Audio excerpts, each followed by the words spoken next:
미라클 모닝 애청자 여러분, 안녕하십니까?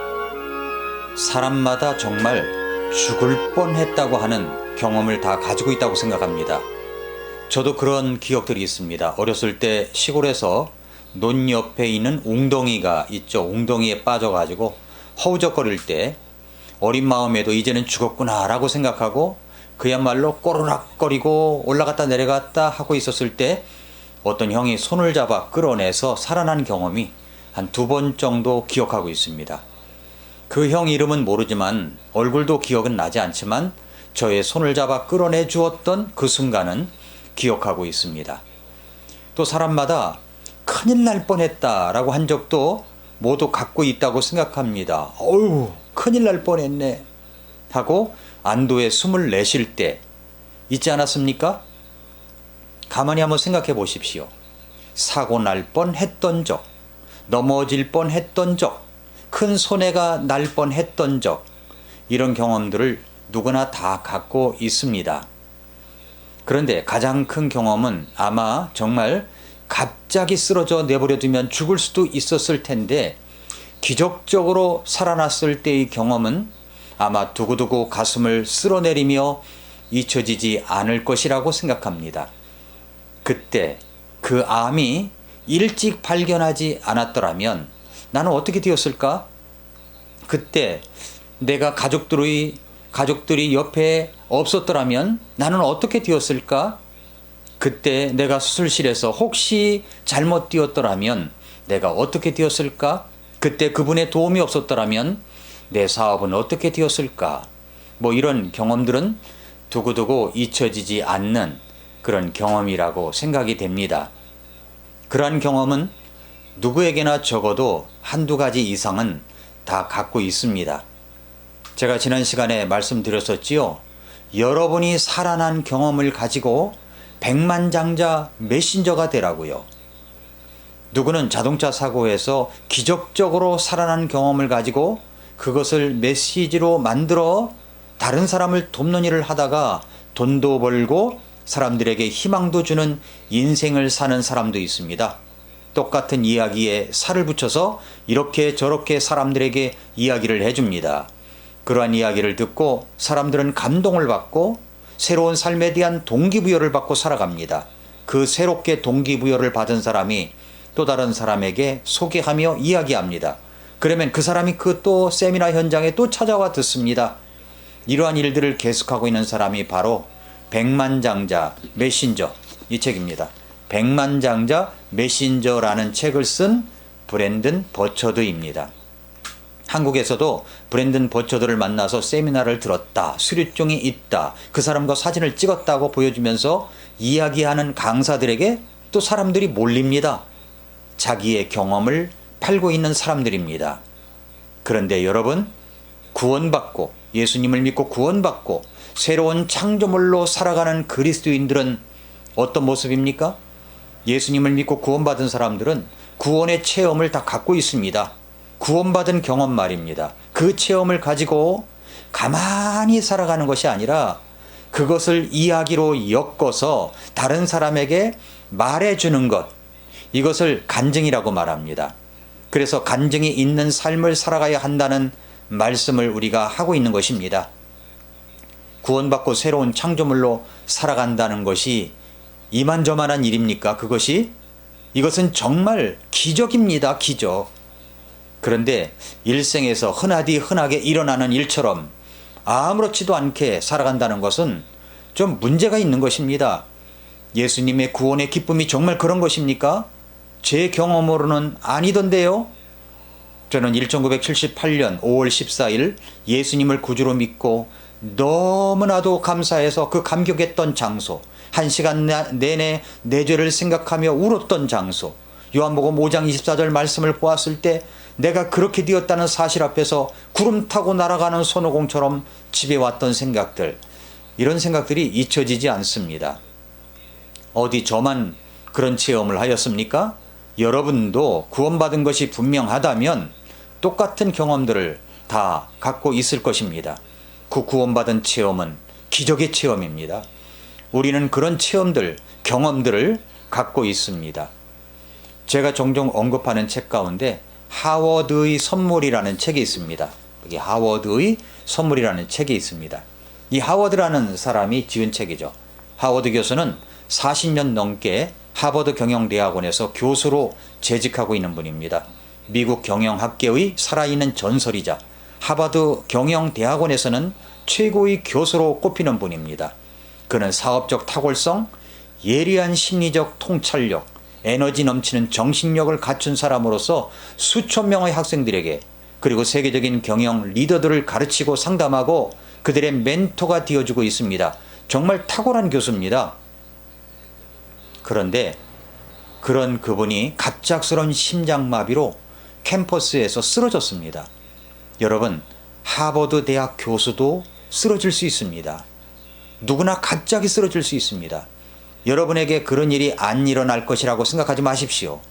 누구나 갑작스럽게 병이 찾아올 수 있습니다. 누구나 쓰러질 수 있습니다. 심장마비로 쓰러질 수 있습니다. 다른 병으로도 얼마든지 쓰러질 수 있습니다. 미국의 저명한 하버드 대학 교수도 쓰러졌습니다. 심장마비로 말입니다. 그런데 놀랍게도 심장마비에서 그는 기적적으로 살아났습니다. 원래 심장마비는 발작을 일으킨 지 10분 안에 조치를 해야 살아날 수 있습니다. 긴급한 심폐소생술과 응급치료를 해야 됩니다. 다행히도 하워드 교수는 학교 내에 있는 휴대용 제세동기가 쓰러진 장소에 바로 옆 건물에 있었기 때문에 응급 대처를 할 수 있었습니다. 그리고 병원이 현장에서 3km 떨어진 곳에 있었기 때문에 급히 응급실로 갈 수 있었기 때문에 살아났습니다. 심장마비로 쓰러졌을 때 곁에 아무도 없으면 생존 확률은 1%도 안 된다고 합니다. 죽을 수도 있었는데 그가 살아난 것입니다. 이런 사건이 하워드 교수에게 일어났습니다. 그 사건을 계기로 하워드 교수는 많은 생각을 갖게 됩니다. 그리고 그는 이제 두 번째 주어진 인생을 살게 되었다고 생각합니다. 그리고 자신의 그 죽을 뻔한 사건을 계기로 다시 한번 주어진 인생을 살아가면서 사람들에게 꼭 있어야 할 필승의 가르침 12가지를 이 책에서 담고 있습니다. 그래서 이 책 이름이 하워드의 선물이라는 책입니다. 이 책을 읽어보면 전반부에서 전환점이라는 말이 나옵니다. 그런 캠퍼스 잔디 위에 쓰러진 뒤에 그 뒤에야 자신이 지금까지 잘 살아온 것이 심장 덕분이었다는 사실을 깨달았다고 말합니다. 그리고 자신이 얼마나 심장을 혹사해 왔는지도 알게 됐다고 말합니다. 그리고 이제 다시 한번 기회를 얻었으니 이전과 똑같은 습관대로 살아서는 안 된다고 말합니다. 다시 살아난 그 경험을 가지고 이제는 이전 습관대로 똑같이 살아서는 안 된다고 그는 생각했습니다. 그래서 그것이 삶의 전환점이 되어야 한다고 말합니다. 그는 전환점에 대해서 이렇게 말합니다. 전환점이란 뭘까? 그건 단지 살짝 변화만 주는 그런 차원이 아니야. 지금까지 달려오던 것과는 전혀 다른 쪽으로 완전히 방향을 틀어야 할 지점이지 라고 이야기를 합니다. 그러니까 내게 전환점이란 지금까지와는 전혀 다른 방식으로 생각해 보라는 일종의 신호라는 겁니다. 그것을 잘 적극적으로 활용하는 사람에게는 놀라운 좋은 결과들이 일어납니다. 이런 이야기를 하워드 교수는 하고 있습니다. 전환점의 선물 이야기입니다. 자, 이런 이야기들 저도 여러분도 갖고 있습니다. 우리에게는 정말 놀라운 전환점의 선물이 있습니다. 그것은 구원받고 새로운 창조물이 된 사건입니다. 거듭난 사건입니다. 그뿐만 아니라 말씀을 읽다가 말씀을 꾸준하게 듣다가 일어난 감동과 감격, 체험들을 갖고 있습니다. 사건마다 고통이 일어날 때 말씀이 날 찾아와 주셔서 나에게 힘과 용기와 격려를 주신 그 말씀들이 있습니다. 그러한 체험들을 아침에 일어나면 저녁에 잊어버리는 것이 아니라 한 줄 감동이 있었으면 그 감동의 경험을 꼭 한 줄이라도 기록하고 그 기록으로만 끝나는 것이 아니라 그 한 줄 감동을 누군가와 나누는 것입니다. 어제 주일날 저희 교회에서 설교한 내용이 요한복음 12장에 나오는 마리아의 이야기를 했습니다. 예수님께 자신이 갖고 있던 향유 옥합을 가지고 와서 그것을 깨뜨려 예수님의 발에 붓는 마리아 이야기. 그런데 그 집은 누구네 집이었냐면 시몬의 집이었습니다. 시몬의 집에 마리아, 마르다, 그리고 죽었다가 다시 살아난 나사로가 있었고 거기에 예수님이 계셨습니다. 그들은 예수님께 진정 감사한 내용을 갖고 있었던 사람들이었습니다. 진정 감사가 있으면 말이죠, 그냥 있지 않습니다. 그 감사를 표현합니다. 지금까지 지내온 것 주의 크신 은혜라고요? 찬송은 하는데, 그렇다면 진짜 감사한 마음이 있다면 그냥 있지 않습니다. 저도 지난 한 해를 돌아볼 때 정말 감사한 분이 있었습니다. 저도 그냥 있지 않았습니다. 먼저 하나님께 감사했고요. 또 제가 정말 감사해야 할 분에게 감사의 표현을 했습니다. 그 감사가 진실한 것이라면 감사 표현을 합니다. 10명의 나병 환자가 예수님의 말씀을 듣고 제사장에게 보이러 가다가 낫습니다. 10명이 다 낫어요. 그런데 돌아와서 감사를 표현한 사람은 10명 중 1명이었습니다. 어디 가나 그런 것 같다고 생각합니다. 교회 성도가 100명이 있다고 하면, 1000명이 있다고 하면 그 중에 정말 감사를 표현하는 사람은 10%밖에 안 된다는 이야기입니다. 형식적인 감사를 말하는 것이 아닙니다. 사연이 있는 감사, 진정성 있는 감사를 하는 사람이 10분의 1 정도밖에 안 될까요? 그런데 마리아는 자기의 1년치 연봉에 해당되는 귀중한 나드 향유 옥합을 가지고 와서 그것을 깨뜨려 예수님께 부었습니다. 주변 사람들은 그런 허비, 낭비를 왜 하느냐고 말합니다. 그런 소리 듣기 거북해서 내게 일어난 감사를 나타내지 못할 수는 없습니다.